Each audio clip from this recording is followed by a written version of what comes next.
start. Yeah, good afternoon, everyone. This is Samir Patil. So I'm based out of Bangalore. So we have our ancestral farm in Gadag district in Gajendragada Taluk. So in the year 2016, I started my farming journey. So basically, I come from IT industry. So in 2016, I started reviving our ancestral property. So it was basically a barren land. So except some trees here and there was absolutely nothing. So I started with soil conservation, water conservation activities. So I first created farm bund because I was seeing a lot of water getting leaked out of the farm, and then I created a farm pond because I saw an opportunity to tap a huge amount of rainwater, which was actually flowing out of the land. So that actually helped me tap around 3 million liters of water. That is around 30 lakh liters of water. So even till date, we uh, we utilize the pond water. Every year, I get close to 30 lakh liters of water. The excess water again flows into our coconut farm. So this 30 lakh liter of water, we use it for groundnut crop, and the excess water actually seeps into our coconut farm. I've created trenches in between the rows of coconut farm, and these trenches capture a lot of water, and in just couple of days, the excess water gets seeped into the land. So in these trenches, uh, we make sure that we put all the organic matter, and this organic matter along with the water, it actually helps in biodegradation of this matter, and it helps the soil. And as what I've seen is with this method, a lot of pest attack, like what we call as Nusi Roga in Kannada, that has gone. We have coconuts which are very healthy without any application of any kind of external inputs. So we don't apply any pesticides or fertilizers to our coconut farm. So all we do is we throw the organic matter, the coconut husk, and all those things into the trenches, and the excess rainwater flows into the coconut farm. And we have created a drip system, and apart from the coconut, we did a lot of plantation. So we created a farm fence because horticultural crops needs fencing and protection from animals and other intruders.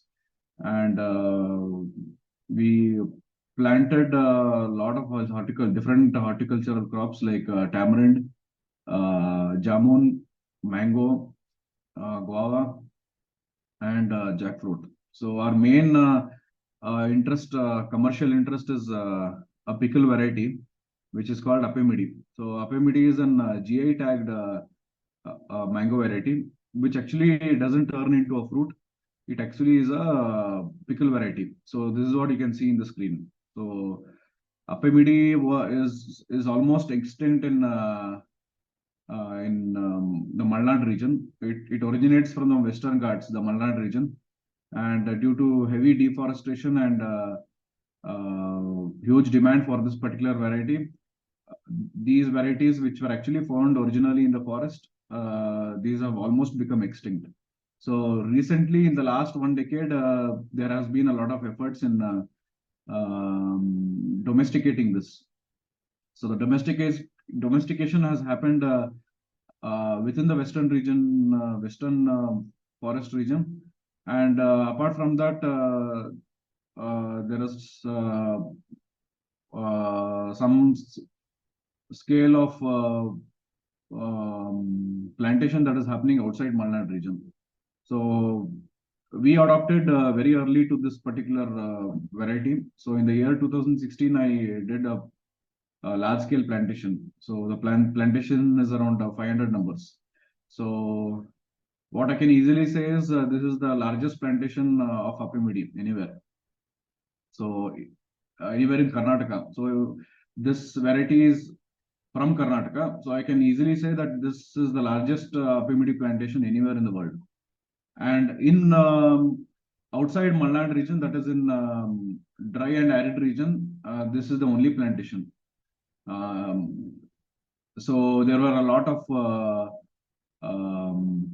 there's a lot of anxiety, and we never knew whether this is going to adapt to the dry and arid region, because this is where this variety is from the Western Ghat region, which receives heavy rainfall. So fortunately, we have seen flowering that is happening consistently since last 3 years.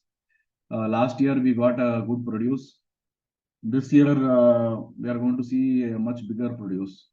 So this variety is actually the it only stays for I mean, we need to harvest it within 45 to 50 days.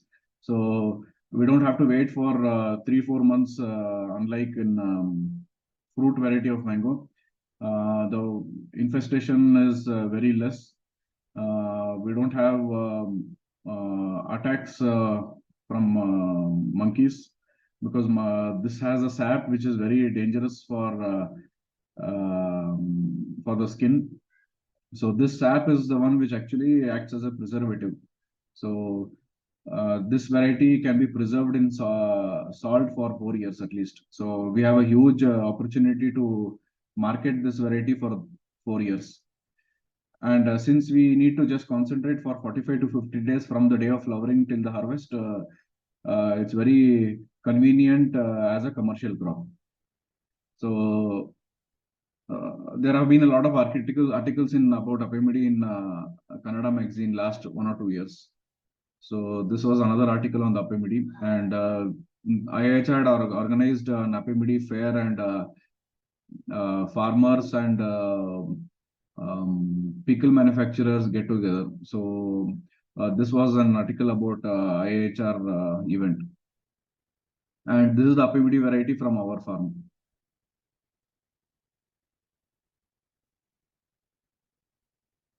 So there are different flavors of apimidis. Um, one is a cumin flavor, other one is camphor flavor. So this is a variety which has camphor flavor. So there are basically four different flavors. So we have planted different flavors of apimidi, and these are our apimidi plantation. So it's almost around 4 years old. So last year we saw flowering in around 100 trees, and this year I expect more flowering. And also followed a principle of integrated farming. You can see Malabar neem trees along with apimidi. So I've planted a Malabar neem tree for every two apimidi. So my plan is to harvest the wood in next couple of years, and then I will leave the trunk as it is, and I will keep chopping the vegetative matter, the new shoots which are coming out from the trunk, and deposit on the base of the apimidi. So it will help me to generate enough organic matter in the land.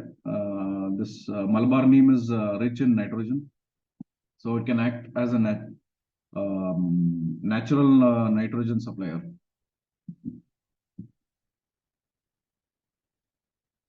So this is the produce of apimidi which I marketed last year. It attracts a very good price. It has huge demand in the market, and we can do it in a retail or an organized large scale supply also. So there are interested pickle manufacturers who keep approaching us to harvest the apimidi directly from the tree. So this is how the apimidi looks when it is marinated.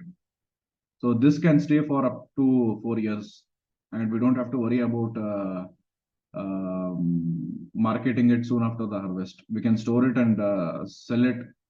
The window is very, very large.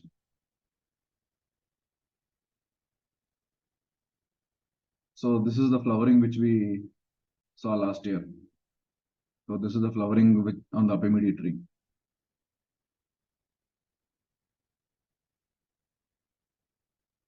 So this is a screen.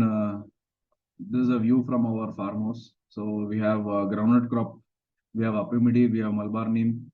Everything can be seen in this photograph. And this is a pickup on the farm pond. So this farm pond is actually having, it can store up to 30 lakh liters. And every year it actually, it catches more, it can catch more than 30 lakh liter. The excess water flows into our coconut farm.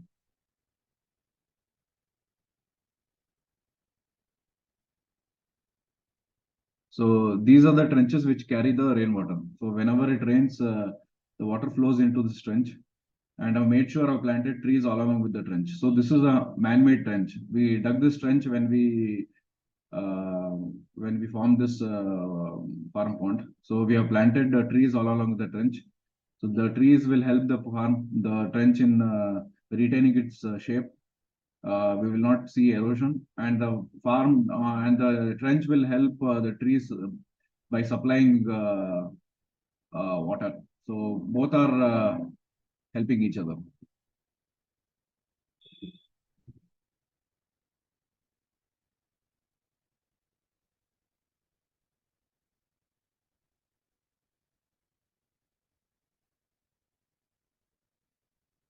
We also have lemon and other varieties in a small number.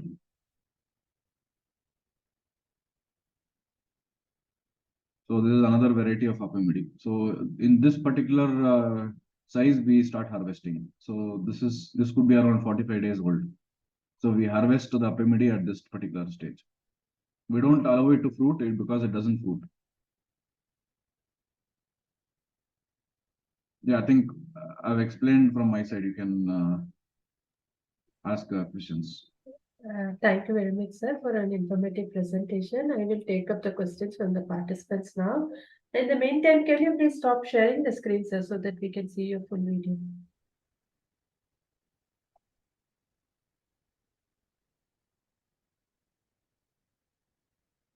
The first question is, how is the spacing and arrangement of mango trees optimized for pickle mango cultivation to ensure healthy growth and facilitate harvesting? See, apimidi is basically a forest variety. So it is not a heavily domesticated variety. Not enough research has been done in high density apimidi plantation. Whatever people have done, whatever we have seen, I understand that it's not a good idea to do any kind of high density plantation. So we need to have a minimum 25 by 30 or 30 by 30 spacing. So anything less actually could be disastrous because not enough research has been done, and whatever we have seen in the field trials, it has not been very successful. Okay. What criteria and considerations are done while selecting pickled mangoes for processing?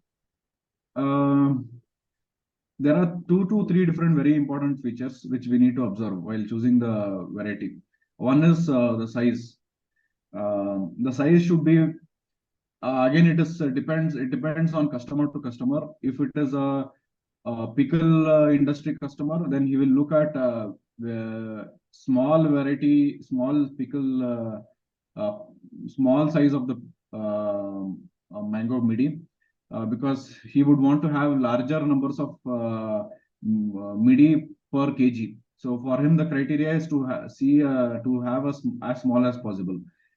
If it is uh, an individual customer, he doesn't mind. He can take big size also. But in general, a small size midi is advisable. And the other factor is once it is marinated or once it is put in salt, some of the apimidi actually undergo decoloration. So it should not become dark in color. It should be light green. So that is one of the factors. The only reason is it will become less appealing. So the shelf life will not be that great. And unlike mango varieties which are harvested for pickle, uh, they become soft when put it in salt, even in few months. In apimidi, that does not happen. It stays firm and crisp even up to 4 years. So that particular factor is a very important consideration in apimidi. There could be some varieties which become soft after putting in salt, which we might not be aware. So that is an important factor to be considered. And the other factor to be considered is the type of the flavor. There are around 4 flavors of apimidi. One is called Jirige midi, which is cumin flavor. Karpura midi is camphor flavor. And there's something called Kanchape. Kanchape means it is a kind of uh, the bitter lemon which is used for pickling. So it similarly tastes like a bitter lemon. It's called Kanchape. So the flavor is called Kanchape midi. The fourth midi is flavorless. So it does not have flavor, but it has all the features of ape midi. So the biggest identification factor of apimidi is its sap content. So when you actually burn the sap of apimidi, it burns up to 10 to 15 seconds. So the sap actually burns when you light it to the lighter. So that sap content defines the characteristics of an apimidi. So all these 4 apimidis have that characteristics. Okay. How do you address challenges specific to pickle mango cultivation in your practices? Could you repeat, please? How do you address challenges specific to pickle mango cultivation in your practices? Basically, the whatever challenges is faced by any regular mango fruit, the similar kind of challenges we might face, but it is definitely less, not more than that, because we don't have to necessarily maintain the crop for 3 to 4 months. We harvest the crop within 45 days. So whatever challenges a mango fruit variety is faced within those span of 45 days, the similar challenges we are going to face. So nothing more than any mango fruit variety. Maybe it have a little bit lesser challenges. That's what I anticipate, because this is it's not a heavily domesticated variety. So this is just a first generation graft. So not heavy grafting has been done. So the mother plant is actually from the forest. Why I say it is from the forest is whoever has done the grafting, it has been done in last 10-15 years. Before that, there was no method of grafting, and people never undertook any kind of domestic plantation. Okay. In the context of organic farming, how are common pests and diseases in mango orchards managed without the use of synthetic pesticides? See, basically, I'm not getting into the pest management aspect, because whatever is applicable for mango fruit is more or less applicable to apimidi, because apimidi is one of the mango varieties, but it is a pickle variety. So it is basically a mango tree. And what I can surely say is it does not have, we don't have to worry so much about apimidi pest attack, because we don't manage this crop up to 3 to 4 months. In fruit varieties, we see a lot of infestation after during the fruit formation or close to the harvest. So in apimidi, that particular consideration is not there. Okay. Can you elaborate on the steps involved in the post-harvest handling of mangoes to maintain their quality and flavor for pickle processing? So just give me 2 seconds. Yeah.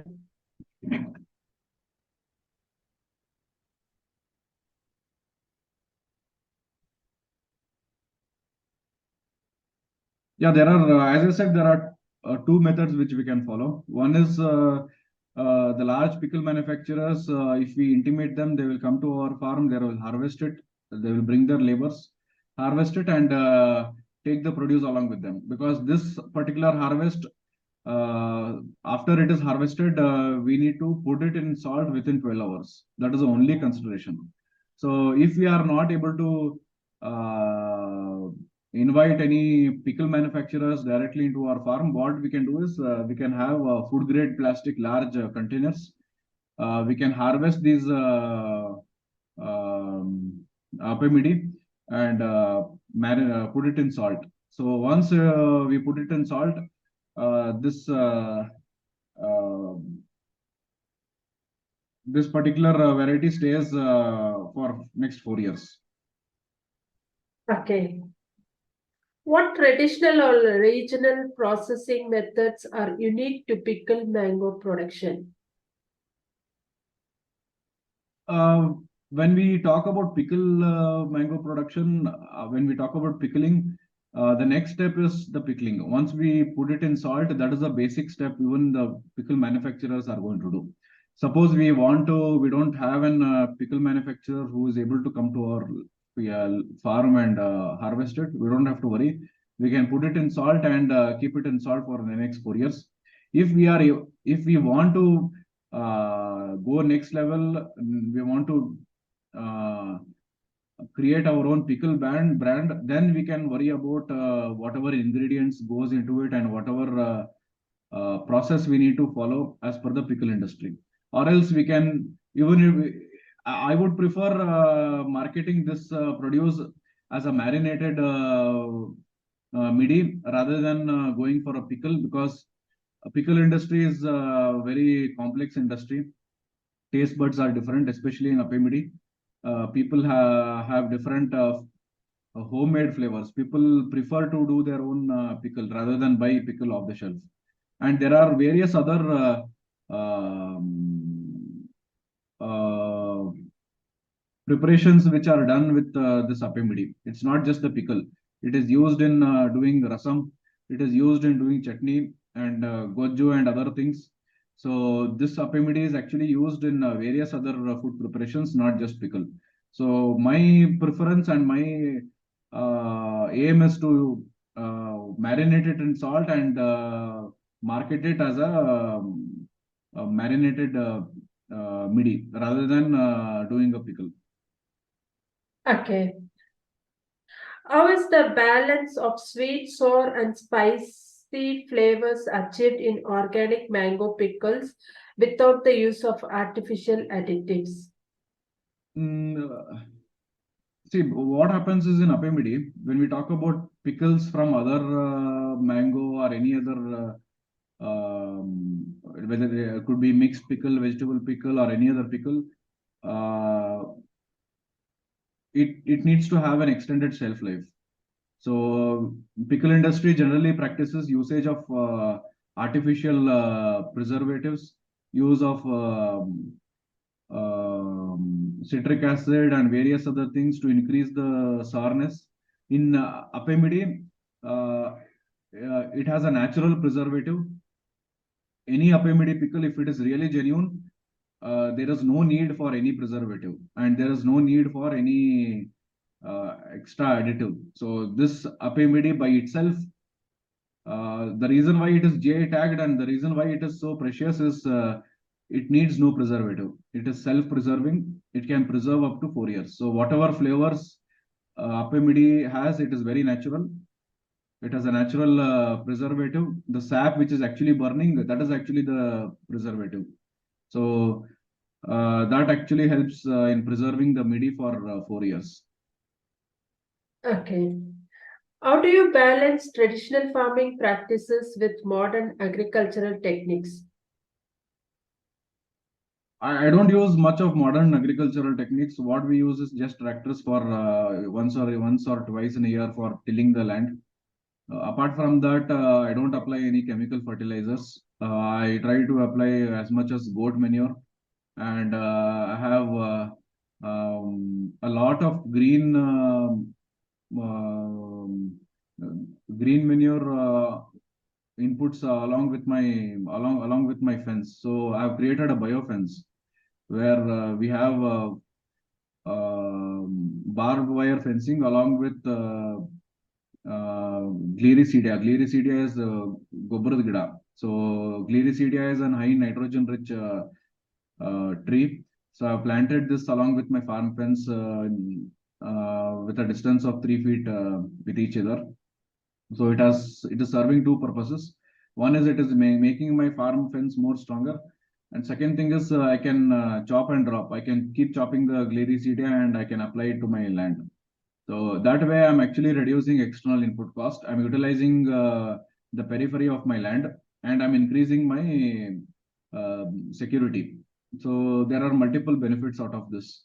And along with that, as I showed in one of the pictures, we have Malabar neem every two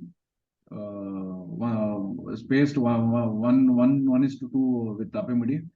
So this year I'm probably going to chop this Malabar neem because it is creating a lot of shadow. And once I chop it, I'm not going to totally eliminate it. I'm going to keep the trunk 1 or 2 feet above the land, and I keep getting fresh shoots. So that fresh shoots, I'm going to chop it and drop it. So I'm trying to create as much as uh, less external input based and more self-sufficient farming. Okay. Can you elaborate on the impact of your work on the local farming community? Unfortunately, what happens is in village, farmers are there. They have their own unending. It's an unending loop for them. So this kind of effort needs a lot of investment. So unfortunately, people cannot invest so much. But of late, they are able to appreciate and understand the good effects of such practices. But this is actually initially it is a heavy investment, and the lead time is very long. I started this activity in 2016, and I've started seeing the benefits and reaping the benefits only last year. So maybe in next couple of years, it is going to start yielding me considerable returns. But I see a 10-year period. So I assumed 5 years would be good enough, but late I've realized that any farming effort taken up by people from non-farming background, uh, they need at least 10 years of, they need to give themselves 10 years of time, because it's not at all advisable to go into short, low-hanging fruits such as rearing cows, doing some field crops, which is 3 4 months crops, because they're all very volatile, and we need to concentrate on long lead items. And once these long lead items are in place, then we can start thinking about rearing cows and doing field crops. So in a nutshell, we need to give ourselves 10 years time. Okay.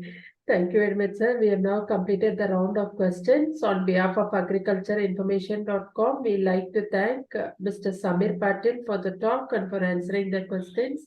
I'd like to also thank all the participants in the meeting. This meeting is now closed.